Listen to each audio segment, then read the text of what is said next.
এখন পর্যন্ত ভাঙড়ের অ্যাকচুয়াল ভাঙড়ের মানুষ দেখাচ্ছে।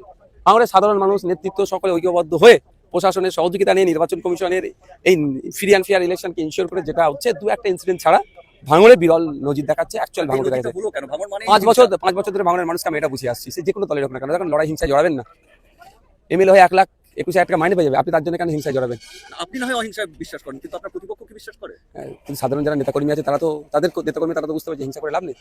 এবার ভাঙড়ের নির্বাচনে এখনকার পরিস্থিতি অনুসারে আপনি নিজে কতটা আত্মবিশ্বাসী? আমি নির্বাচনে আজকে নয়, তারা গত শুরু থেকেই বলছি, এবারে নির্বাচনের লড়াইটা আমার অতটা টাফ নয় যতটা টাফ 2021 ছিল। কারণ না, ভোটের সমীকরণ বলছে বিজেপির একটা পার্সেন্টেজ আছে, সেটা আপনার পক্ষে নাও আসতে পারে, এবং কোলেহাট 2 এর একটা অংশ রয়েছে যেটা আপনার পক্ষে নাও আসতে পারে। পোলহাট 2 2021 আমার পক্ষে ছিল না, তারাও দাঁড়িয়েছিল, এখনো দাঁড়িয়েছে। আর বিজেপির ভোট মানে একদম কোট আনকোট বলছি, আমি ভাষায় কথা বলি না, নন মুসলিম ভোট, তাই তো? শওকত মোল্লাকে দেবে না নওশাদ সিদ্দিকী দেবে?